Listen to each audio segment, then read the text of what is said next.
people are going to say, Teddy, give us some of the breakdown for this fight going in like you did with the Joshua Usyk fight, which we happen to get right. The first thing is, he's got a new trainer, Malik Scott. Funny thing about that was Malik Scott got knocked out by Wilder. You know, he was one of the pins that got knocked over, quite frankly. He got knocked out by him, I think 1 or 2 rounds, whatever it was. It was fairly early. And now he's training Wilder for the biggest fight of his life. And they got rid of Mark Breland. I thought it was unfair. I thought it was wrong. I thought it was terrible what they did, blaming him or what Wilder did. But anyway, that's where we are. And it's hard to judge what Scott could do because he really hasn't trained. He doesn't really have bodies of work out there where he's trained a lot of guys where you could say, okay, he's a good or a bad teacher. You don't know. What I can tell you, as a fighter, he was a defensive-minded fighter, a careful, cautious fighter, the opposite of Wilder, to be honest, not a big puncher, and a guy that was technically pretty good, technically not bad. So in that way, he may have some of the mental aptitude, cerebral aptitude to understand how to be a teacher. Maybe. We don't know. Again, it's a new thing for him. So we're going to find out. And we're going to find out on a big stage, an important stage. But he needs to have taught him something. The main thing is Wilder needs to know and face up to what I just said. That, you know, he was bullied. He needs to be prepared to stand up. He needs to now be the boss. He got bossed all over the ring the last time he was in there with Fury. He needs to be the boss. Now, how's he going to do that? Well, it starts with the mental part. And he's showing that by wanting this fight, wanting to face the wolf at the door, the boogeyman.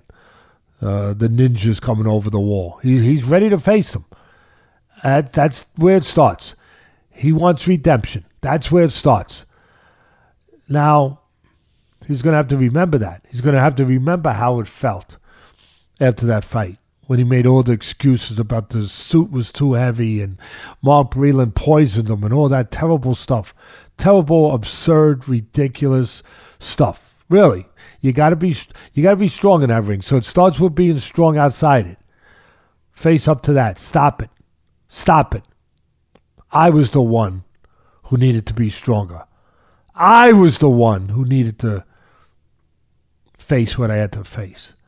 Not blame somebody else for my shortcomings. I was the one who came up short. And I'm not going to come up short. Not this time. But it starts with the truth, with facing what you got to face. And then it starts with the physical, tangible stuff. He's got to be balanced. He's always off balance. You know, throwing right hands like he's throwing a frisbee on the beach. You know, hitting sunbathers in the head. You know, that are out there putting copper tone on. And they're getting hit in the head by a frisbee. I mean, come on. Don't bother those sunbathers. Really, let them sunbathe. Leave them alone. Leave them alone. Don't be throwing those right hands crooked and sideways and upside down and triangular. Throw them straight and keep your balance. Don't fall all over the place. And don't throw them in desperation. Throw them knowing why you're throwing it, when you're throwing it, how you're throwing it. With expertise, with precision, with form, with technique. Not just chucking it, hoping it lands somewhere. Keeping your balance. So he's got to be balanced. He's got to be better technically. He's got to be a little better. I know they say you can't teach old dogs new tricks. Well, watch our fight plan coming up. Watch it. Because we break it down. Just like we broke down the Joshua Usyk one. We break down what he has to do. What both guys have to do. He's got to at least have some semblance of fundamentals. Again, starting with his jab and his balance. His legs balance, where he's not falling when he throws a right hand or a punch, and where he uses his jab. The difference in that fight was Fury's jab. Fury used that giant skeleton of his, that giant body of his, to come behind the jab, to push back Wilder, push the bully back with the jab, to keep him from getting off the right hand, keep him discombobulated like George Foreman did with his jab against Joe Frazier before he hit him with the uppercuts. You know, he used that jab like a phone pole to just control Wilder, to keep him controlled, to keep him off balance. The first time he fought him, he used his legs to keep him off balance and his head movement. This time he used his jab to back him up and keep him off balance, to keep him stymied, to keep the bullets in the chamber, not allow him to pull the trigger. And this time, Wilder's got to be the boss with the jab. Use your jab. You got a hell of a long jab. Use your jab the right way, where you're controlling Fury. He's not controlling you. And again, on the fight plan, you're going to see how I give examples of how I think he can do that.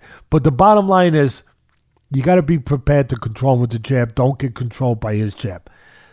And again, it starts with learning something from a technical standpoint of that you haven't shown ability to really express that you're capable of knowing those things. I mean, your technique has been pretty bad and worse in some fights.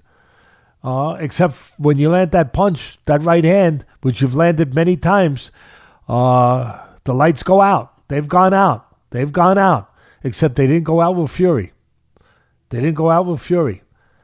So now you got to find a way to, you don't need an electrician, to fix the lights.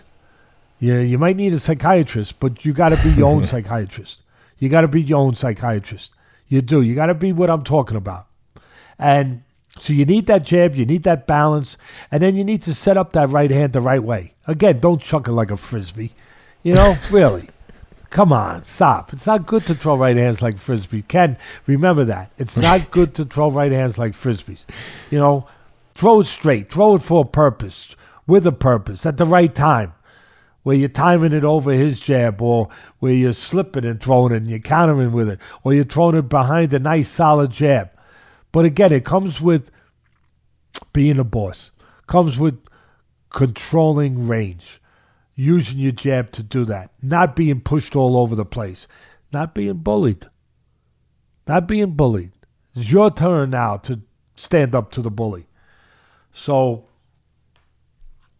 it's your turn to live a real-life Rocky movie. A real-life Rocky movie, really. Very similar to that Rocky 3 where, Rocky wound up getting knocked out by Clubber. And he started doubting himself. And Mickey told him, yeah, they're all setups. And now he had to search within his own self. Like, who am I? Who do I want to be? Well, that's where it is right now for Rocky. Well, I shouldn't say Rocky, but the real life Rocky right now, if you will. That's where it is for Wilder.